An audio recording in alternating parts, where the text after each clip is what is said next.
thank you for joining us for another episode of the Brown Mama Blueprint podcast.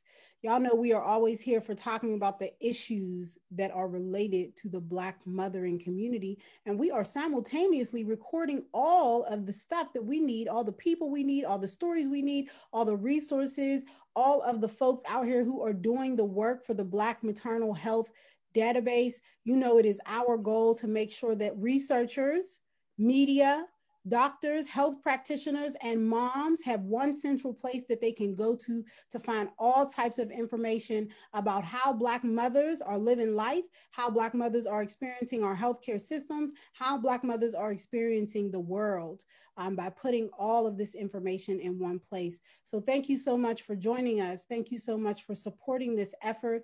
And if you have questions about anything, you can go to brownmamas.com or you can shoot us an email at hello@brownmamas.com. But let's get started with our guest. We have two awesome women. One of them I found during a Google search, and another one makes me cry every time I listen to her story. And they are Mrs. Linnea Adamson, who is a birth worker, doula, and an overall motivator and supporter as an inspirational and informational speaker about Black mothering experiences, Mrs. Linnea Adamson, and you can find her over at Linnea Speaks. Hey, Linnea. Hi, I'm so happy to be here.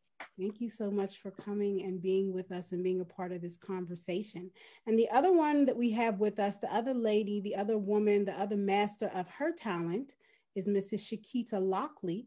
And I found her on a Google search when I was looking for information about pregnancy, loss, and infertility, and her documentary came up. This woman is working on a whole documentary, about to give us life through a whole documentary about pregnancy, infertility, pregnancy loss, and infertility in the Black community.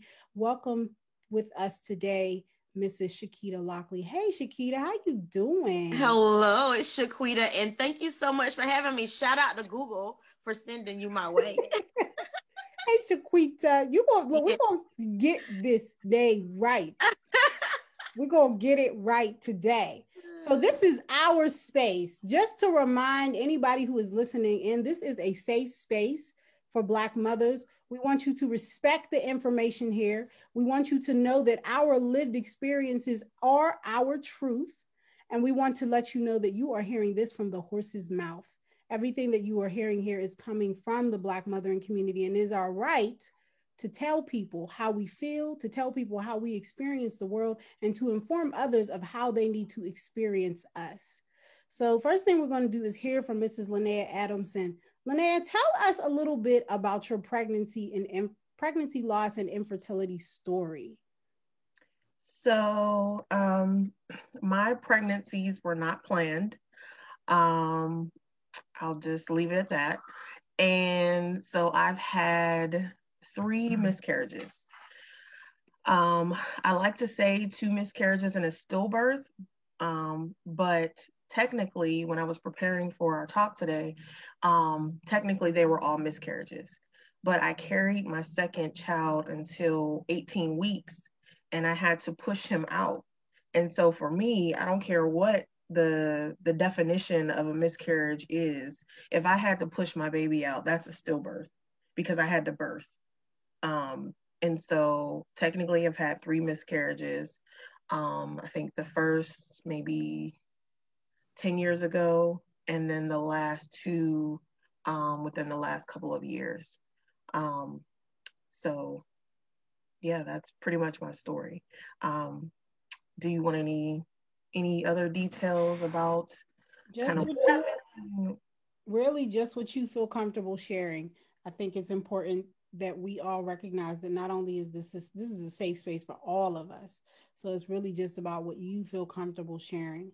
And I'm glad that you made that distinction between miscarriage and stillbirth, because I feel like a lot of times we don't give women, especially Black women, the respect that we deserve for all of the times that we've been impregnated and been with child. I like to call it with child. I think pregnancy is a very Eurocentric term. But all the times we've been with child, whether that ended in pregnancy loss, whether it ended in stillbirth, whether it ended in abortion, at the end of the day, you had a life inside of you. And as we know as women, that in and of itself has a profound effect, regardless of how it begins or ends. So just want to thank you for even being willing to share whatever it is you're willing to share. Mm-hmm. So I think the first pregnancy and the third pregnancy, um, those ended very early, like maybe after 6 weeks. Mm-hmm. But because my cycle is so regular, I always knew. So, I'm the type of person that's like, okay, my period's coming. So I was taking a pregnancy test like the day after I was supposed to get my period because it was so regular. And so I knew very early that I was pregnant. And then I'm also the type of person that from that moment, I'm like, okay, this is affecting my life from that moment. And so even though it was a short amount of time that I knew that I was pregnant, it might have only been 2 weeks from that time of knowing, and then that time of it ending the way it did. It was still a painful experience, and the things that follow that, physically and mentally and spiritually. You go through such a series of emotions in that, even in that small amount of time.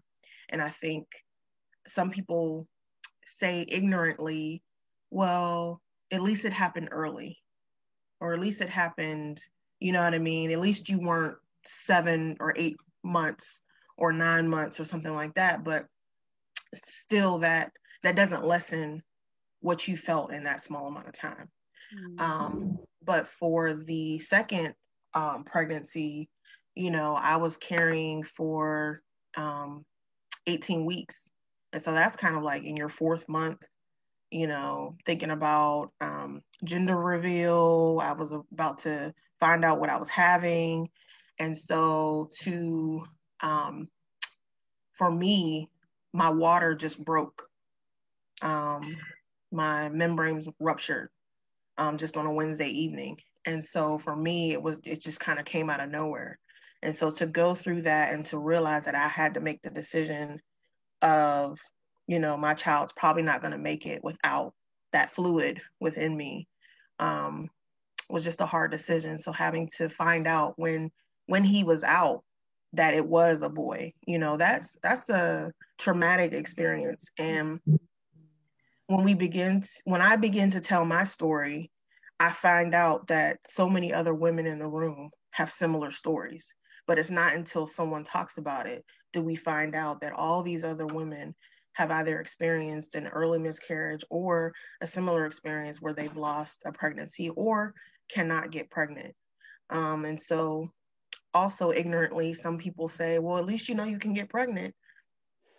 Well, that's awesome. That is awesome that I'm not also dealing with infertility where I'm not able to get pregnant, but it still doesn't lessen what the trauma that I've been through.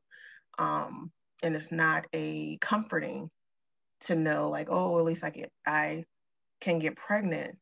But then it's like, you start to wonder, is there something wrong with me or my body that I can't keep or continue to carry this child? Mm-hmm. And so I think when we start to talk about, one of the things we want to talk about is the reason for infertility, the reason for miscarriage or stillbirth. They don't know why. And so a lot of times they can't give you a reason for the miscarriage or for what happened. And so to not know why and to not be able to do anything about that is a powerless, you feel powerless, like I can't even do anything to prevent it. Yeah. So those are some of the things that women that deal with miscarriage could be walking around thinking, what did I do or what can I do? And not knowing is very hard. Thank you for sharing that. And I'm glad you brought up that when you were able to start telling your story that made it so other women could stand up and tell their story, and made it, because this is a very uncomfortable topic for Black women to talk about. And we're going to talk a little bit about later all those stigmas and all the things that we say that makes infertility such an uncomfortable topic to talk about in the Black community. But first, I want to go to that storytelling piece, and I want to hear from Shaquita. Shaquita, you gonna fix this mouth today. We gonna fix it. We're gonna hear from Shaquita all about her film and how she started this film. First of all, the name in it itself kind of stopped me in my tracks. When I seen it and it said eggs over easy, I was like, that sounds really deep when you really think about the way Black women, it really took me back to conversations with my mom and my sisters on a Sunday morning in the kitchen, and all the things that we sometimes say to each other about our bodies that make it very uncomfortable to admit the truth about our bodies later in life. So tell us about your film. Tell us about the woman behind the film. Who are you? Well, first, thanks for having me. Second, if you're recording this, the record light is not on. Just as an aside. So, Eggs Over Easy film. I'll start with the. It's not okay. I just didn't know because okay, it's not you can't showing see over it. It's okay, but go ahead. Yeah. I didn't want you to get so far and then it wasn't on. Thank you. Okay, so with Eggs Over Easy film, the title kind of came about. It came to me one night. So a couple years, I started working on the film in 2017. Well, late 16, early shoot in 2017. So 2 seasons prior to that, on the Real Housewives of Atlanta, Phaedra and Kenya were kind of fighting and going back and forth, and one of them screamed to the other, like, that's why you have your eggs are so old, you have like rotten eggs. I'm paraphrasing, but this was the gist of the conversation. And I don't know why, but it just rubbed me wrong whenever I watched it. So when I was thinking about the film, which I'll get into kind of how I moved into doing the film, but when I was getting ready to start it, I just kept thinking, nothing about this is easy. This should be a conversation that is so natural, that it should be easy. Like, we should be able to talk to our sisters about our reproduction, or our fertility. We should be able to talk to our moms and our aunts. Of course, if you ask questions, somebody will answer you, but it just as like a regular topic at brunch, we're not talking about it. And it's not easy. It's difficult. And so that's kind of where the title came from. It should be easy. It should not be this hard to just find out information. If you want to have a baby, you gotta dig to the ends of the earth to find information on how to make that happen. So that's where the title came from. It's a hope. Like, my intention is that this becomes an easy conversation. In terms of how I started the film, so I have a master's degree in film studies, but my goal was not to direct any film. I produce content. I don't generally direct. I directed this by default because I could not afford a director. I went to my OBGYN for my regular annual, my regular pap smear. I was 39 and I went the week of my birthday, and she looks at my chart and she's like, oh, Miss Lockley, you have a birthday coming up. Your eggs are turning 40. Do you know what you want to do with them? Exactly. So I did not have an answer. I don't know what else she said after that. No one had ever asked me, what are your plans for your eggs? So I always say, like, I knew where my next vacations were going to be. I knew what gigs I was going to take. Like, I knew what my jobs were that were lined up. I had no idea of anything about an egg. What do you mean? What do you want to do with an egg?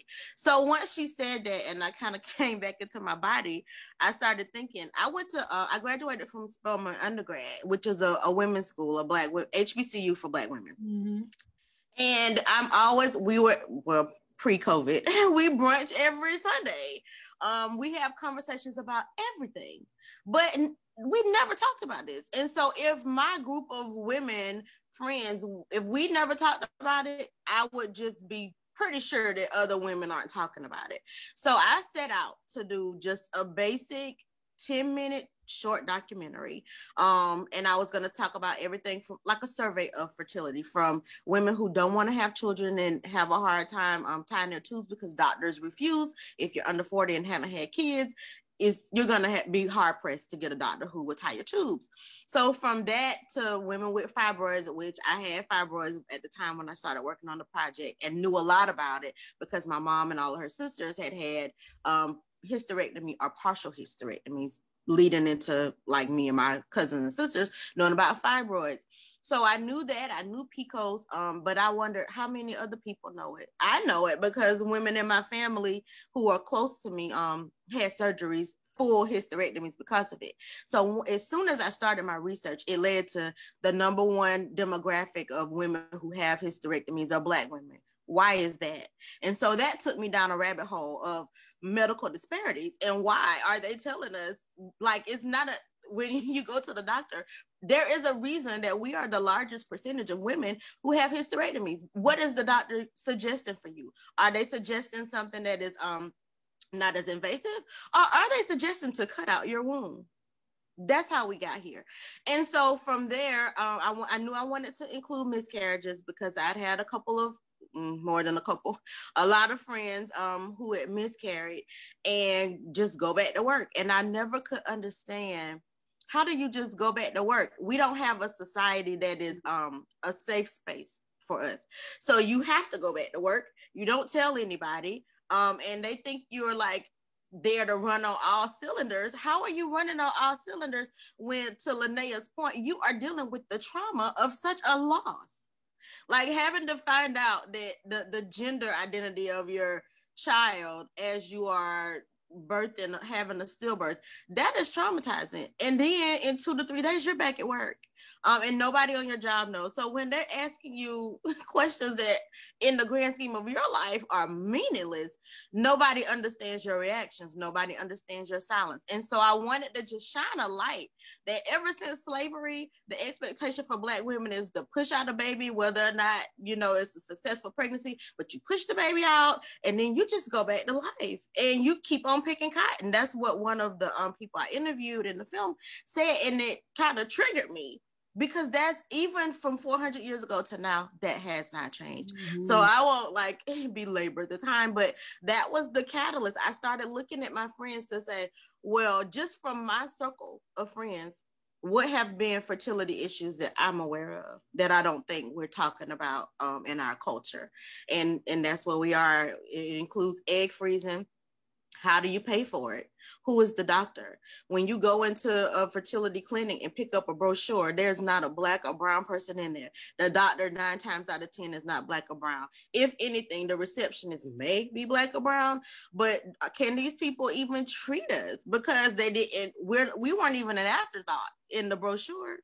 So when I started just digging through it, and of course the umbrella is the medical disparities, because at the end of the day we come up short and on every end. So that 10-minute documentary ended up being well over 5 hours of footage that we have narrowed down to 90 minutes. So that's where we are with it, and it'll be out in May of 2021.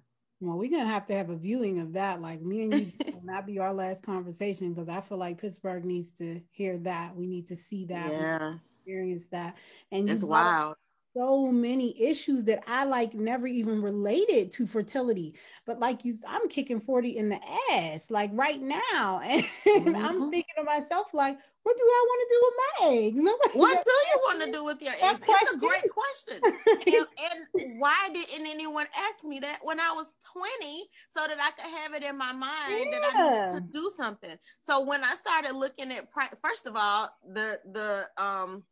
the peak or the ideal time to even freeze your eggs is 28. So by the time someone asked this question of me, I was well beyond 28. And of course, women over 40 can have kids. I have a really close friend who had a baby 2 weeks ago, and she is 48, natural pregnancy. So of course it can still happen.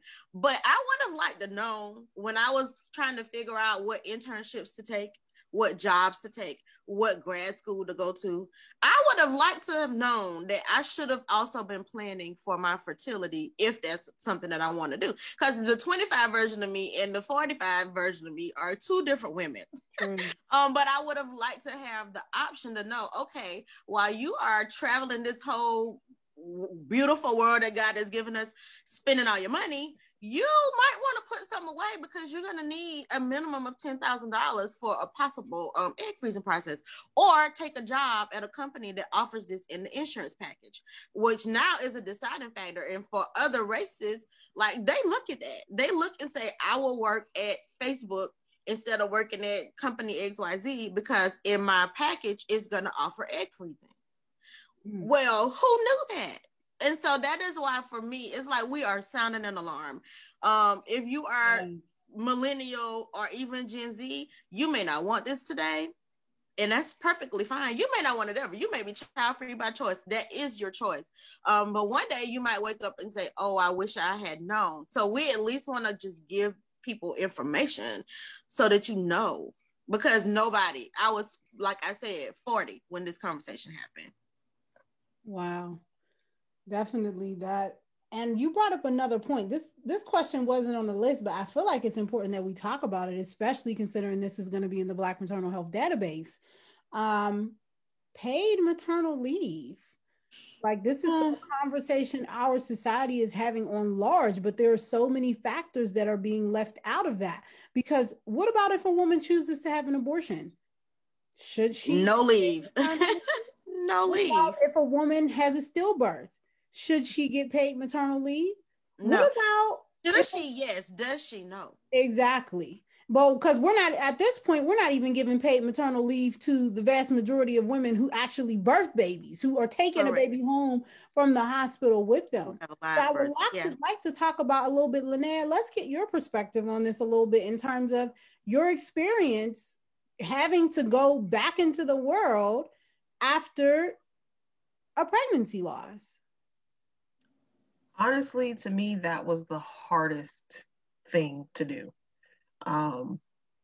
Because I knew so early, and because I worked with a majority of women, it was almost like they knew early too.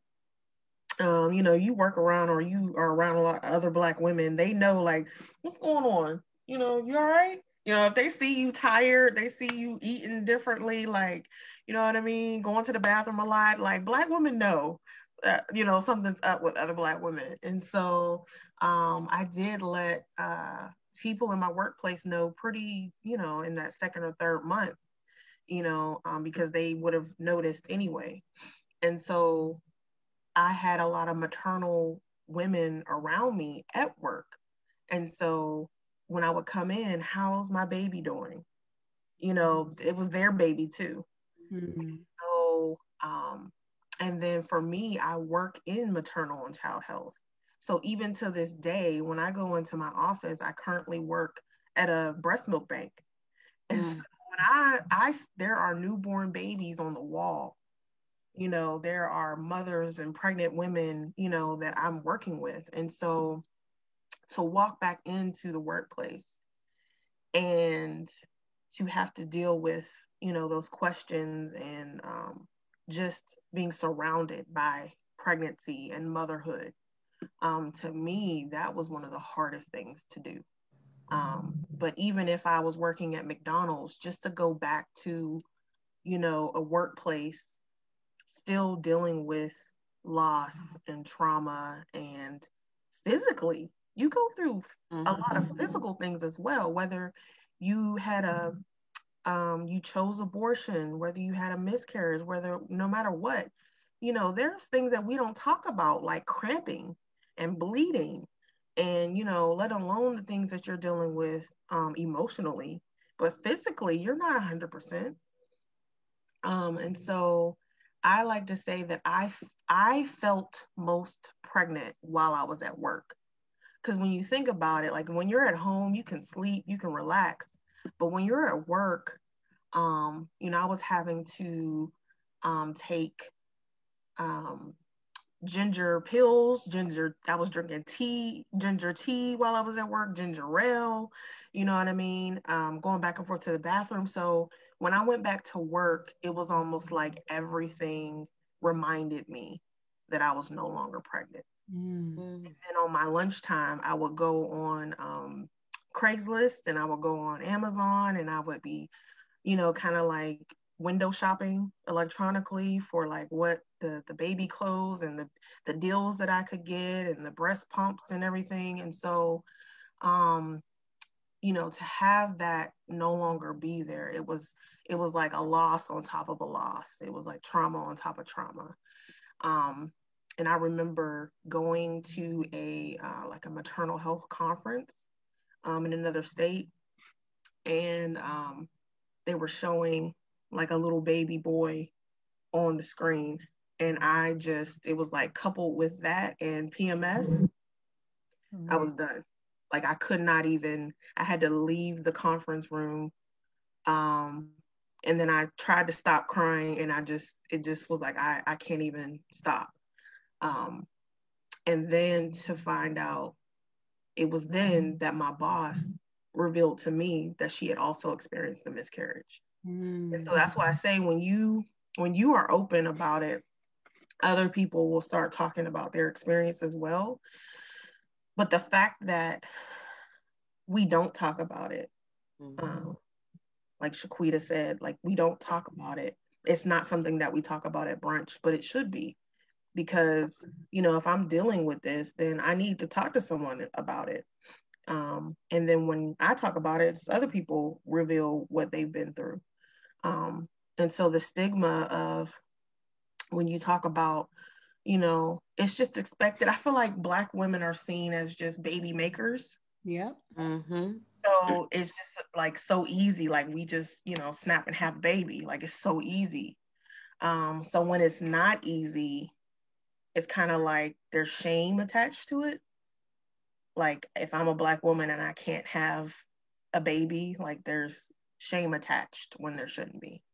I think there's also a lot of, because actually I had miscarriage, and my miscarriage was in two parts. First, it was the hemorrhaging, and then I didn't have the cramping and stuff until 2 or 3 days later, but it was all on the job. Like all of it, the whole process was on the job. Because I think for me, there was a certain element of denial. Like I was in denial that this was even happening. I had to ask somebody because I was like, I'd already had one child. And I was like, no, I think I'm just having a bad period. I think something else is just going wrong. I couldn't possibly be having a miscarriage. I'd never seen anybody having miscarriage. At the time I was about 21, and I never even heard anybody talk about it before.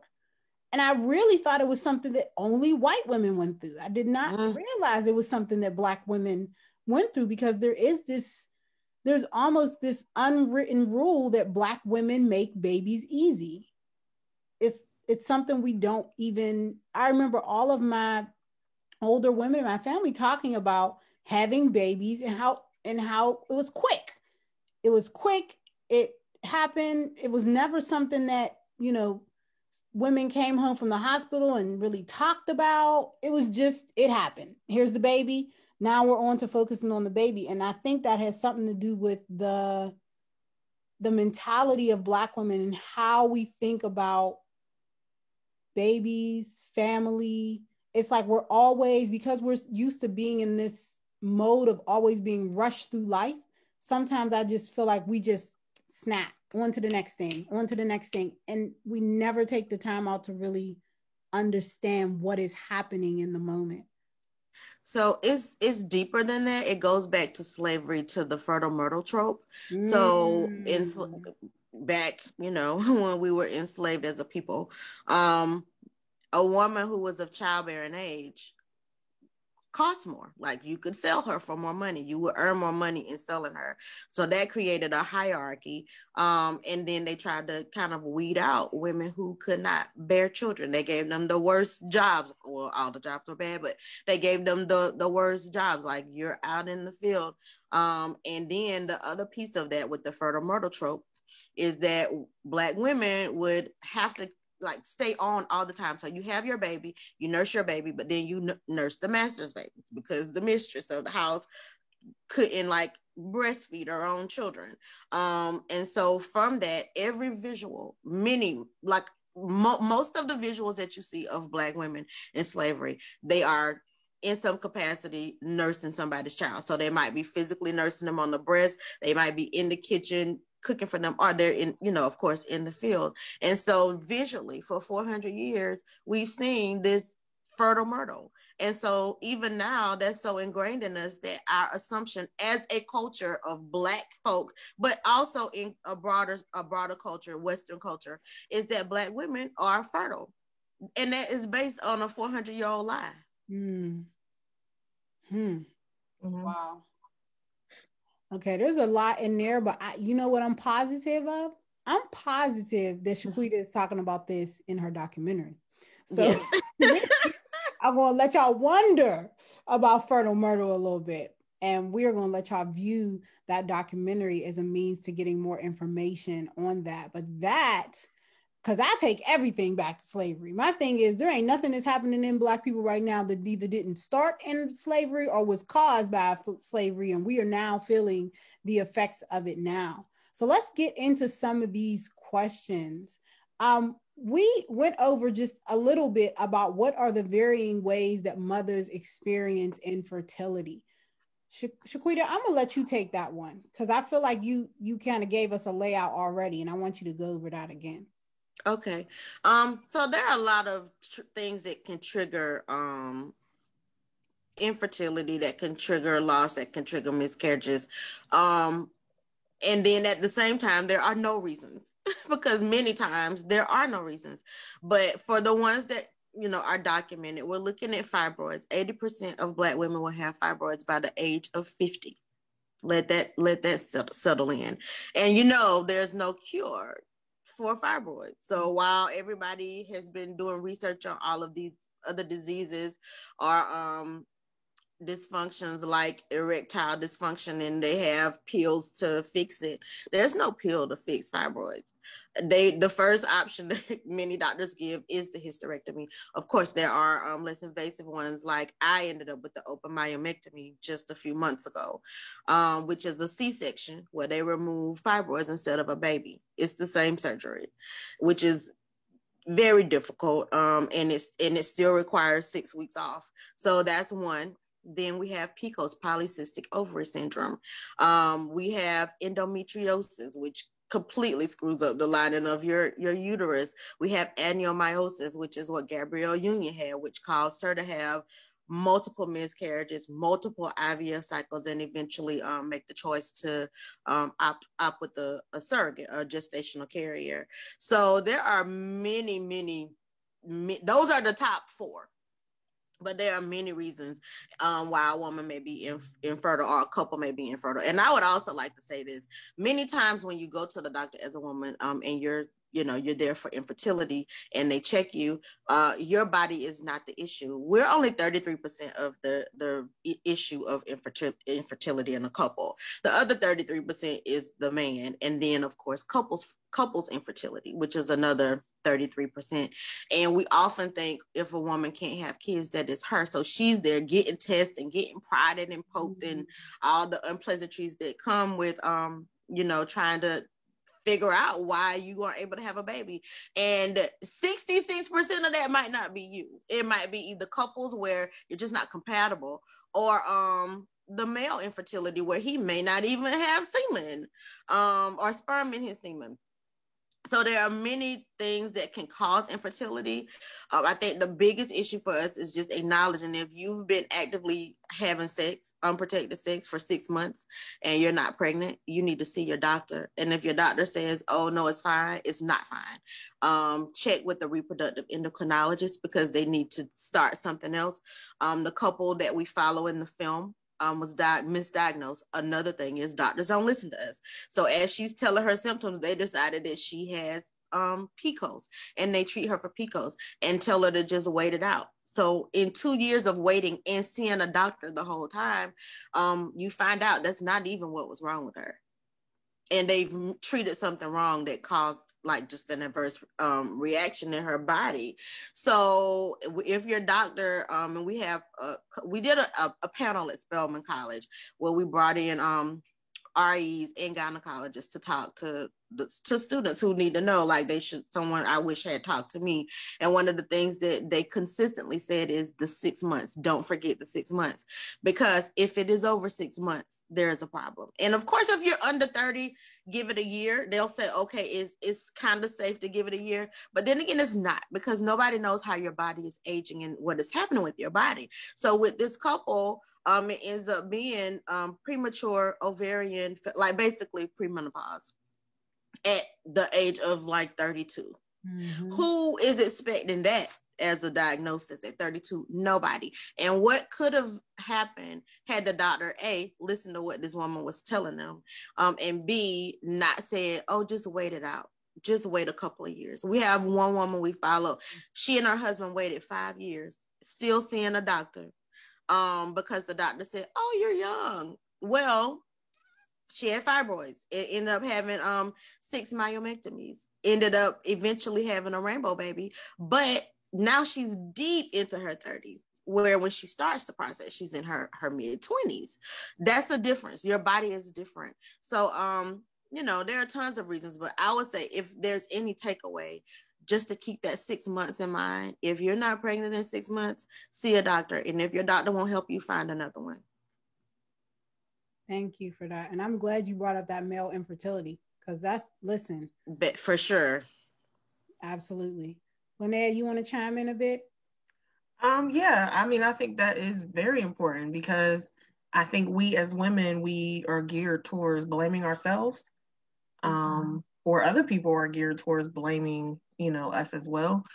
And it was not until like I had an aunt say, like, it might not even have been you, it might have been him, and then to find out, this had happened to one of the fathers before, that he had gotten someone pregnant and they had a miscarriage. So he was like, I'm looking at myself like, something wrong with me.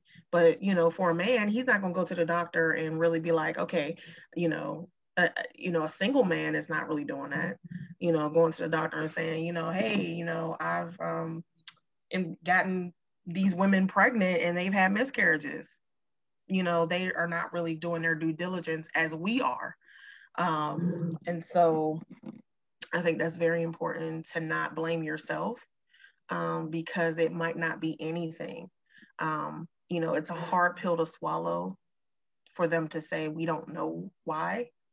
But you also have to, and I'm glad, you gave those statistics of, because I'm learning in this interview as well, like that, learning. Yeah, like, it could be the man, it could just be both of y'all, like, it's just not compatible. And so honestly, the big takeaway for me today is, what am I going to do with my eggs? We don't ask that. We don't, and then for me, that really hits home, because I'm 36. I would love to, before I leave this earth, have a baby here with me. And I'm not in a relationship. I'm not married. And so the reality of like, is this going to happen for me? But it never entered my mind, you can freeze your eggs before you get, you know what I mean? Like too old, or if you're concerned about a healthy pregnancy into your early 40s or something, whatever. That's not something that my mother or my grandmother would say to me and say, hey, well, that's an option. You can freeze your eggs. You can go to talk to someone and see. Because they didn't know. Mm-hmm. They didn't. I think we owe you. I'm like, that's not something we talk about. And so now I'm like, what am I going to do? Like, that's an option, Linnea. Like, it's, so thank you. But I think, it's just because we don't talk about it, we don't know. Let's talk about, and I think this is a point where it's really good to start talking about some of those stigmas, some of those things we say to each other, some of the ways we interact and engage with each other that make it not common, not likely, like I said, I was having a miscarriage and it did not enter into my mind. It entered into my child's father at the time's mind that I was having a miscarriage before it entered into my mind. So let's talk about that a little bit. What are some of the things that are happening in our community, some of the unspoken taboos that are occurring in our communities that make it not a safe space to talk about infertility? Well, I would just say so much is happening in our community that causes us to have stress, like we live in stress. It wouldn't surprise me that you didn't initially think miscarriage, because we are under stress. As Black women, we are stressed. We carried in the cortisol in our, like, the belly fat, because we are stressed. If you watch the news, you understand why Black women are so stressed out. And stress can cause irregular periods. Stress can cause heavy bleeding. So I think, if anything, stress will cause hypertension. Stress will cause weight gain to the point that you're having infertility problems, because all of this other stuff is just compounded. And when you're stressed out about work or life or just living in this world, you're not thinking, oh, this is affecting my eggs, this is affecting my body. Like, that is never our initial thought. So I don't know if it's a specific thing we are saying to each other, but just by living in this space, these things, external things, are happening to us, and they are affecting our bodies. And we talk about stress if it's high blood pressure, or we talk about stress if it's a stroke. I don't think we talk about it in its full context. And so here we are, missing a whole miscarriage, because life is happening, and it might just be heavy bleeding, which might not even be a surprise, because you've probably had heavy bleeding at some point from just the stress of life that and the toll it's taking on your body. And I think when we look at self-care, which we don't do enough, but when we look at self-care, that's something that we also have to keep in mind, is what are your stressors? How is it affecting you just in general? But then what is that doing to your own body and your reproductive organs? And I would say a lot of people don't know that that they've had a miscarriage. Like, I don't know the exact statistic, but more women have had miscarriages than we know, because they don't know. I think that I would have missed my miscarriages, maybe one or two, if I wasn't so paying attention to my cycle. If I just was like, oh, it'll come when it comes, or this is heavy bleeding, I probably would have thought it was, if I didn't take that test, you know what I mean? Like, if I would have just waited, I don't think I would have realized it was a miscarriage. I don't. And so a lot of women have had a miscarriage and don't even know. So what I'm hearing from you both is that really it's not so much about the stigma around infertility as much as it's about that Black women don't really talk about our bodies holistically. When we have conversations about our bodies, sometimes it's on the side of exterior, effects of things, or how we look to the world, how we're perceived to the world, versus holistically how the world is affecting us, from a health standpoint. So, we got to do a better job at that, because this is really eye-opening. Just recognizing that for myself, because I'll be honest, I've thought about the miscarriage before, but that was the first time I thought about it from that perspective of like, why didn't it dawn on me that I was having a miscarriage? Because I was in denial in many ways, and I really wasn't paying attention to my body, because at the time life was very, very stressful. And let me ask you this: when you miscarried, how many people did you tell? I told 2 people. That was it. And that's where we are. So it's a painful conversation that you don't. It's painful and shameful. And it shouldn't be shameful. It's going to be painful, but it shouldn't be shameful. You felt like your body didn't do something that it was supposed to be built to do, because from time, that's something that we believe that, women should be able to fully carry out a healthy pregnancy. So that's the shame part of it. And then there's the pain part of it. How do you want to tell 100 people about the most painful day in your life? Probably not. So when we started doing the documentary, although I had friends who had had miscarriages, not all of them wanted to talk about it. And that gave me a greater appreciation for the ones who did, because it takes you back to like the worst day of your life.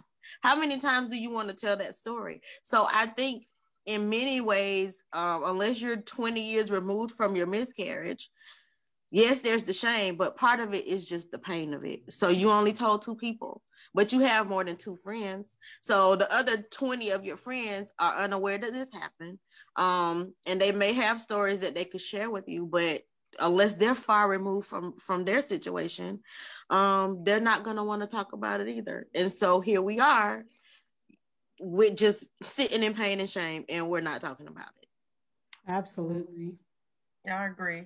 Because when Muffy, when I got that email that we was doing the Brown Mama monologues, I was like, oh Lord, I gotta face this story again, you know? Mm-hmm. Like I had, you know, it's something that you know, don't think about, you know, and so I'm like, you know, but also I feel like another stigma when you were talking is that I've done something wrong. Mm-hmm. And that really hurts. You know, I had a family member tell me recently that they thought I had an eating disorder, or no, a food addiction. And it hurt me to my core, you know, that they would think that my weight gain was due to a food addiction. When I said I am in the mental health field, I am a mental health advocate, I'm self-care, like I will go to a therapist in a minute. I said, if I had a food addiction, number one, I would recognize it. And number two, I would do something about it. And so I feel like the same thing happens with miscarriage. It's like, oh, you know, what were you doing when you had the miscarriage? You know, you need to lose some weight. There are obese women that are pregnant and give birth every day. And so instead of attributing it to a health issue or PCOS, or, you know what I mean, or that there was no reason, we go to something, you did something wrong, or something's wrong with you. And I think that's so very hurtful, and it impedes on people's healing, because it's like, I had to reject that. I'm like, I don't. You, instead of saying, you know, let me help you. Do you? And could it be your mental health? Could it be that it's winter? Could it be that we've been in a quarantine and dealing with COVID, that you just been in a house, not being active, like, but you go straight to a food addiction. So coupling that with, you know, pregnancy and infertility, we like to go to problems because we think that there are solutions. But, you know, I feel like the stigma is that something's wrong or you've done something, when the truth is, statistically, it could be no reason. But we can't deal with that as a people, you know. We have to have a, you know, quote unquote reason. Sometimes I feel like as Black people, it's hard for us to deal with the fact that we are human, you know, and that we're not super people. We can't be super people all the time. Like Bob Marley said, you can, what did he say? He said, he said something about you can make some people happy sometimes, but you can't make all the people happy. You can't please all the people all the time. Yeah, you can't please all the people all the time. So, you know, it is what it is. Let's talk a little bit about what we need. How do we normalize the experience of infertility? How do we make it something that, you know, is a comfortable topic in our communities, and also is a topic about healing more than it is a topic about what's wrong with a woman, what's wrong with the environment you live in, what's wrong with all these things that are centering on the woman? How do we normalize these conversations in our community? I think you have to start where you are. So I got this, get this question often, like, well, how do we normalize it? I think we start where we are. So for me, it was starting with my group chats. I'm having fibroid surgery because what was in my body, and I was I was asymptomatic. I didn't have symptoms, but I looked like I was 4 months pregnant, and my uterus was the size of a 6-month womb. So that's not a fun conversation to have, but you normalize it by just having a conversation with your people. So instead of me just going to the hospital, I was in my group chats like, this is happening. This is where I'm going to be. This is what's going on in my body. And then more stories are pouring out. Oh, well, when I came out of surgery, I had needed a blood transfusion. What? You had this surgery? So, I think that's how we normalize it. It's just by talking about it. When I was talking about the film and I mentioned miscarriage and how you can be, friends with people who don't even mention it. One of my sisters in a group chat says last month, I need to tell y'all last month I miscarried. And I felt better after you said this. I mean, I don't know why I didn't tell you guys. So when you as a person take ownership to just say, I'm going to put it out there, everybody will know I am the safe place. If you need to have this conversation, you can have it with me. We may not have gone through the exact same reproductive issues. Like I didn't have a miscarriage, but I had the fibroid surgery. So if you know that I'm a safe place and all of your friend group or your group chats know that you're creating a safe space, that's where you start. And now each of them, if it's 5 people in your group chat and they're in other group chats, they're doing the same thing. So I think it's a ripple effect and it's an organic way.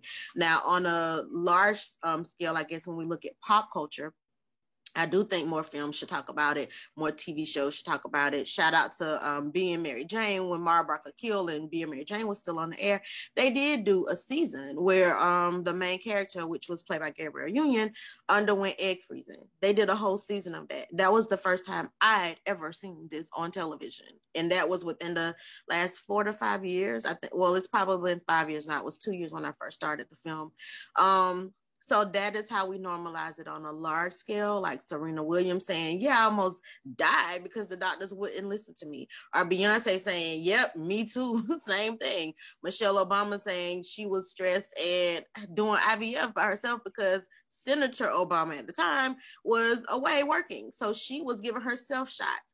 That puts it kind of in a public space so that people who are not Black women at least see that this is happening. But for us, I think it just starts where we are. Start with your own friendship circles. I think that basically answers it. She basically covered it. I feel like normalization, talking about it. I feel like the reason, I never would have imagined that I'd be telling my story of loss and miscarriage and all that in a book and or on stage or virtually or speaking about it. It was not my desire, but it confirms for me why I'm doing it so that other women don't feel shame and don't feel guilt, and feel like they can share their story as well. Because I feel like when we keep a secret or we put it under the rug, which is what some of us were taught to do, to keep it in secret and be in pain in secret and not tell anybody, you really aren't getting your healing and you really aren't getting the help that you need when you aren't sharing it with other people. And so I appreciate, those group chats and those, like, my friends and family know, like, I will talk about it. I'm feeling depressed today, or I'll talk about it like this is what happened, and I'm not going to be ashamed about it. And it takes one person to do that, and it has a trickle effect. And so, do I want to be that sacrifice all the time? But somebody has to do it, and it helps other people, because I don't want the Black girl next to me to feel like she did something wrong, or to feel like something's wrong with her, or to be in pain longer than she needs to be, because she feels alone in what she's experienced. Absolutely. And I want to add to that. I think that it's important that we start to lift up our practitioners. Between this year and last year, I've learned so much about what doulas do. And I'm like, every Black woman needs a doula before pregnancy, because one of my really good friends is a doula, and I've learned so much about how my body works. Questions I never even thought to ask my doctor. She gave me to ask about my body and my cycle and all those things. So, first of all, y'all, Linnea is a doula. So if you're looking for a doula and you're in the Pittsburgh region, you can reach out to her. But we need to normalize Black women having the supportive communities that we need around us, the people we need around us, because so often, you know, we're kind of in coaching culture right now where everybody has a coach, but sometimes we're not getting coaches for the right things. We're getting coaches for our social media, for our business, but we're not getting health and wellness coaches. We're not getting reproductive life coaches. We need coaches to do the things that really going to help Black women to level up and to learn how to advocate for ourselves, really. Because really what this comes down to is inability to speak up for ourselves about the things that matter to us, whether it's out of ignorance because we just don't know, like we're experiencing something, but we don't know how to verbalize it. We don't have the vocabulary. We don't know how to communicate it, or whether it's, you know, we've shoved it down. We've pushed it down so far that there's no way for it to get back up. So I think one of the ways to normalize, you know, not necessarily, we don't want to normalize Black women not being able to have babies, but what we want to normalize is being able to talk about this. We want to normalize the experience because we know Black women are having it. And we know that there are some women who are never going to birth children. But what is their place? Why do they not have a place in our society? And how do we still help them to get fertility wise and from a reproductive standpoint to the place where they want to be, where they're happy and comfortable and living just as joyous lives? Not that they ain't already, because listen, these kids is a lot of damn work, I'm gonna tell you. So as women who are, you know, able to have children easy, or fertile myrtles, you know, quote unquote, to call it. So I think we have to really begin to surround ourselves with, you know, people who are capable of having these conversations like Shaquita and Linnea, and making sure that they have the platforms to be able to speak about it. Because oftentimes the people who are speaking about these things don't look like us, don't talk like us, don't act like us. And so when they start talking, we don't really want to hear it, because it's like, I don't even from a cultural competency standpoint, I don't even really understand what you're saying. You know, so we need to begin to uplift these women and begin to normalize allowing them to take center stage when we're talking about the issues from their perspective that matter to our community. And then our last question before we get on out of here, I wanted to talk about, and this is kind of one of the questions that I sent you ladies, but also just taking it from a different perspective. In your world, what would have made the difference in terms of your feelings around the myriad of ways that you've dealt with infertility? Like, what was one thing that it would have made everything so much better, or at least would have made it an easier recovery process for you had it been present?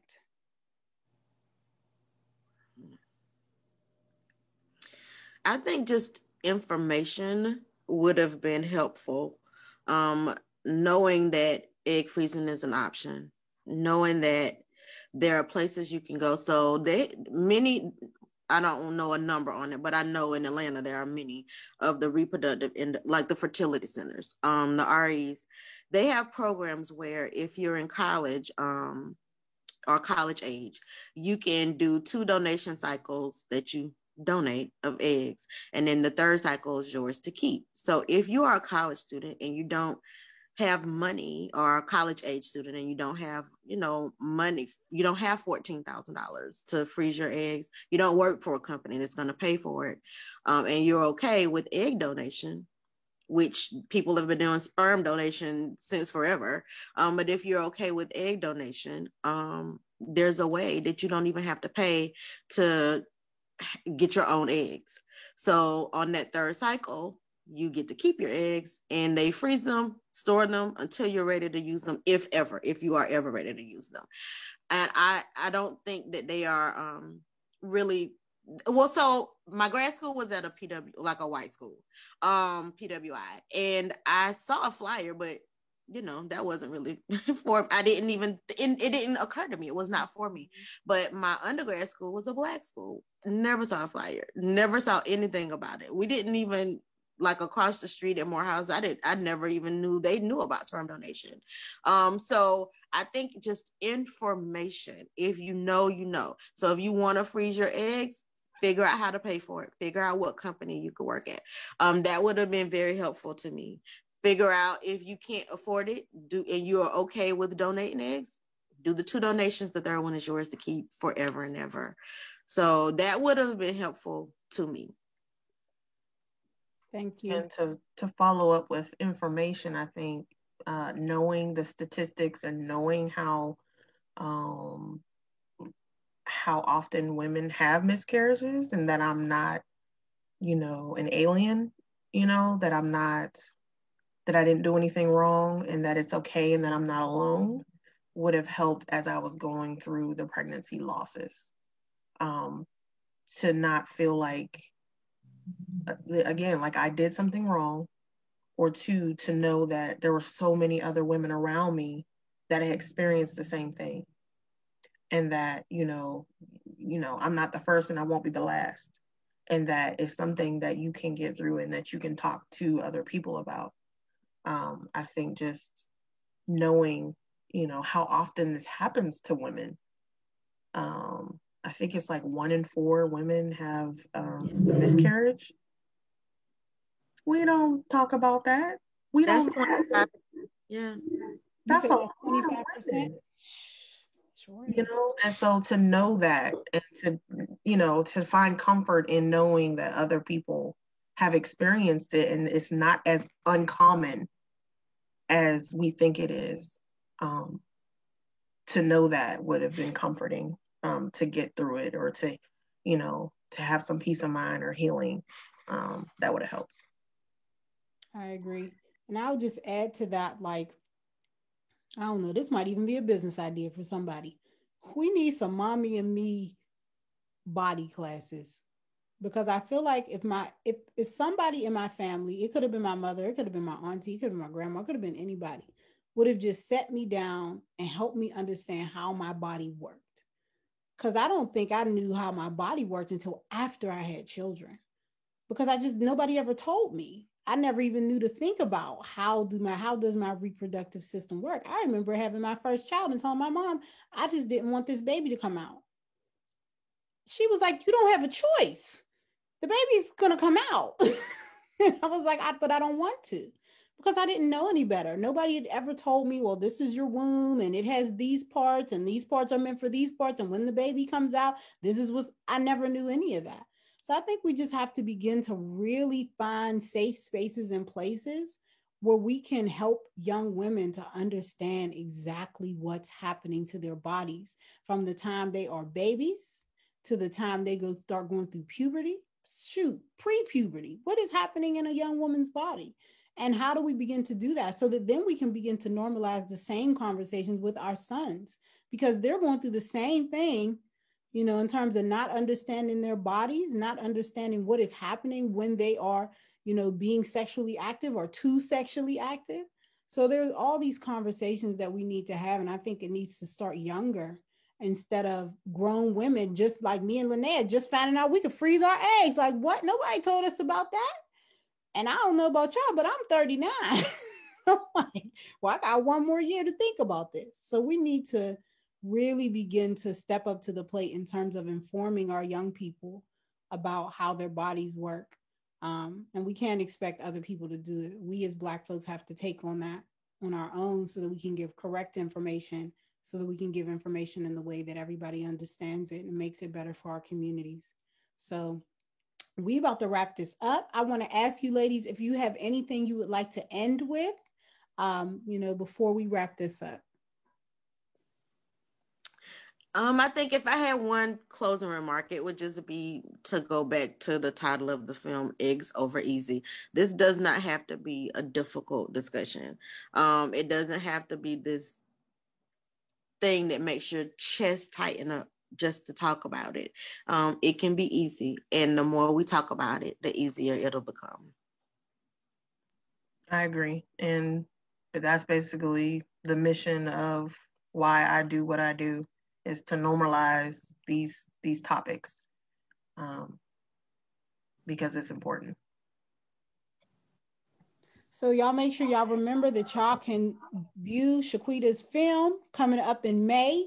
We will make sure we keep y'all abreast of that. We probably gonna have her back because this is probably gonna need to have a part 2. And y'all know y'all can catch Linnea on her website at Linnea Speaks. And you can also find her. She's going to be performing in the Brown Mama Monologues, also coming this May.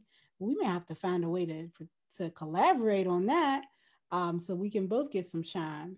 But thank y'all so much for listening. If you are hearing this from the Brown Mama Blueprint podcast, we can't wait to see you next week. We're going to have more speakers about more issues dealing with Black maternal health. And if you are viewing this in the Black Maternal Health database, don't forget to look around on the website, see what other topics you can learn and be informed about from a Black perspective. Since we're talking about Black maternal health, we need to make sure that we are centering Black people in these conversations. So make sure you click around and see what other things you can learn and information you can gather here. Thank you so much, ladies, for your time. I appreciate it. Thanks for having me. Thank you. All right, we're going to wrap it up. We will see y'all later. Peace.